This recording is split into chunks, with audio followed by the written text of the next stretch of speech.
বিখ্যাত ভাৰতীয় আধ্যাত্মিকতাৰ চমক ৰহস্যময় চমৎকাৰ গ্ৰন্থখন হাতত পৰিছে আৰু ৰাইজৰ ওচৰত দাঙি ধৰিবলৈ পাই খুব আনন্দ লাগিছে।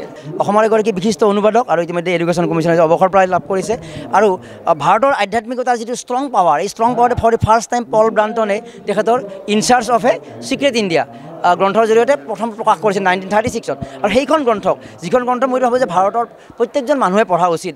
আধ্যাত্মিকতাৰ যিটো ৰহস্যময় চমৎকাৰ সেই কিতাপখনৰ অনুবাদ কৰিছে আমাৰ পৰমেশ দত্ত ডাঙৰীয়াই। গতিকে সাহিত্যৰ এনেকুৱা পৰিৱেশত আপোনালোকৰ ব্যক্তিগত আশীৰ্বাদ।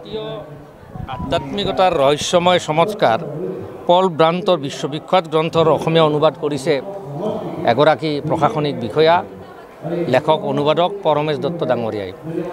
তেখেত আমাৰ গুৱাহাটী মহানগৰ সমিতিৰ এই অধিৱেশনৰ তাৰ লগত জড়িত।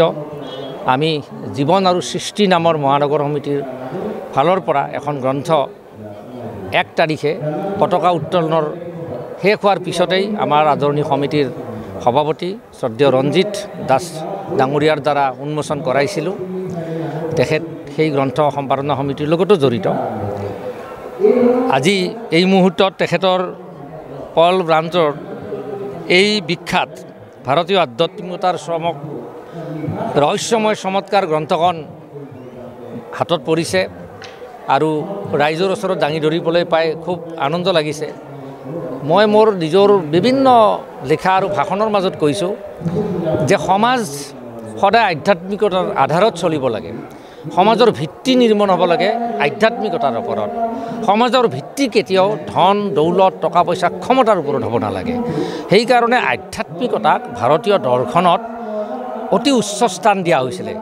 আধ্যাত্মিকতাৰ দ্বাৰাই ভাৰতীয় দৰ্শন, ভাৰতীয় সভ্যতা সংস্কৃতি আজিও চালিত হ'ব লাগে।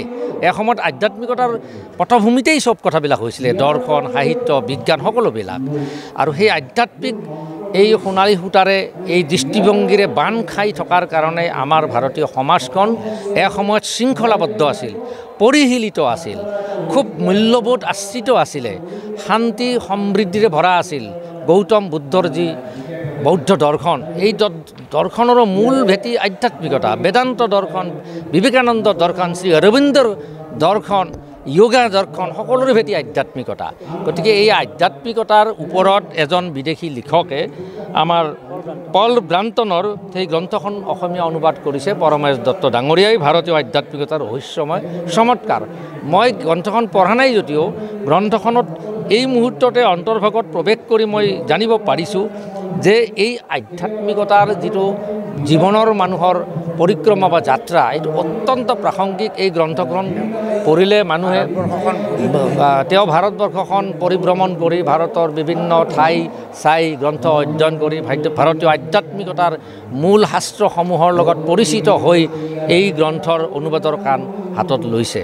গতিকে গ্ৰন্থখন পঢ়ুৱৈ সমাজৰ কাৰণে এক অমূল্য সম্পদ হ'ব, ব্যক্তি নিৰ্মাণৰ কাৰণে, সমাজ নিৰ্মাণৰ কাৰণে আৰু সাহিত্য সংস্কৃতিৰ সাধকসকলেও নিজৰ উত্তৰণৰ পথ অধিক বাংময় কৰাৰ কাৰণে, সোণালী কৰাৰ কাৰণে নিশ্চয় এই গ্ৰন্থখন সহায়ক হ'ব।